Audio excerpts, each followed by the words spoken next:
There was movement at the station, for the word had passed around that the colt from Old Regret had got away, and had joined the wild bush horses. He was worth £1,000. So all the cracks had gathered to the fray. All the tried and noted riders from the stations near and far had mustered at the homestead overnight, for the bushmen love hard riding where the wild bush horses are, and the stock horse snuffs the battle with delight. There was Harrison, who made his pile when Pardon won the cup, the old man with his hair as white as snow, but few could ride beside him when his blood was fairly up. He would go wherever horse and man could go. And Clancy of the Overflow came down to lend a hand. No better horseman ever held the reins, for never horse could throw him while the saddle girths would stand. He learnt to ride or droving on the plains. And one was there, a stripling on a small and weedy beast. He was something like a racehorse undersized, with a touch of Timor pony, 3 parts thoroughbred at least, and such as are by mountain horsemen prized. He was hard and tough and wiry, just the sort that won't say die.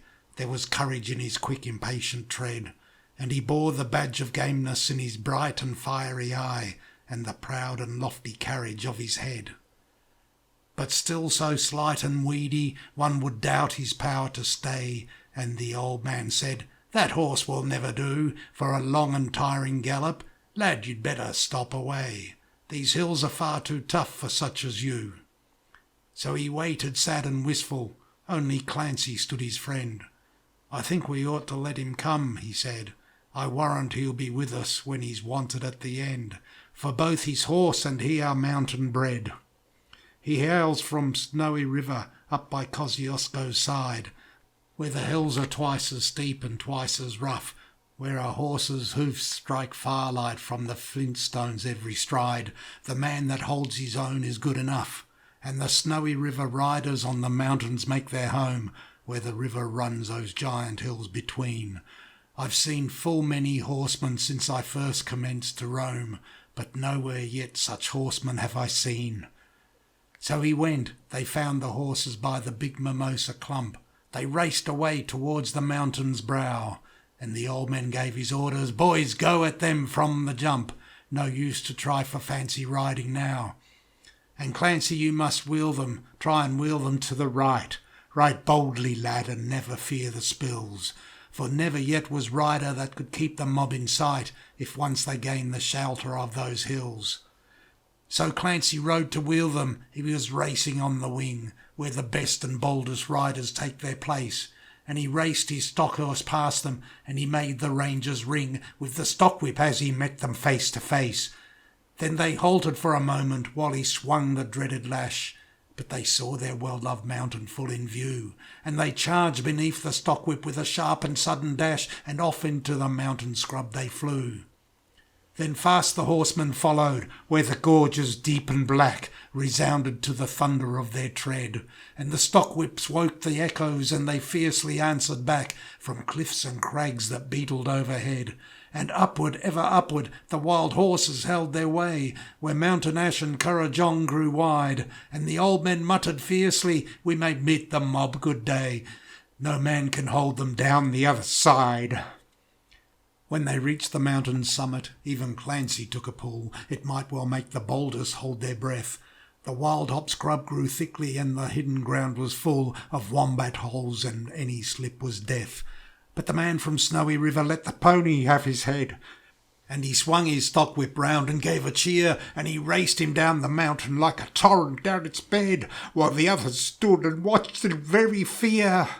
He sent the flintstones flying, but the pony kept his feet. He cleared the fallen timbers in his stride, and the man from Snowy River never shifted in his seat.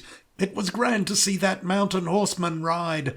Through the stringy barks and saplings on the rough and broken ground, down the hillside at a racing pace he went, and he never drew the bridle till he landed safe and sound at the bottom of that terrible descent.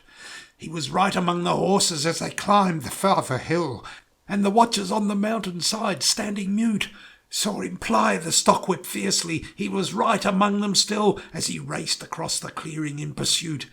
Then they lost him for a moment, where two mountain gullies met in the ranges, but a final glimpse reveals, on a dim and distant hillside, the wild horses racing yet, with the man from Snowy River at their heels.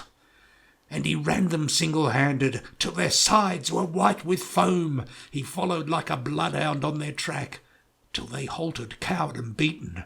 Then he turned their heads for home, and alone and unassisted brought them back. But his hardy mountain pony, he could scarcely raise a trot. He was blood from hip to shoulder from the spur, but his pluck was still undaunted, and his courage fiery hot, for never yet was mountain horse a cur. And down by Kosciuszko, where the pine-clad ridges rise, their torn and rugged battlements on high, where the air is clear as crystal, and the white stars fairly blaze at midnight in the cold and frosty sky, and where around they overflow, the reed beds sweep and sway to the breezes, and the rolling plains are wide. The man from Snowy River is a household word today, and the stockmen tell the story of his ride.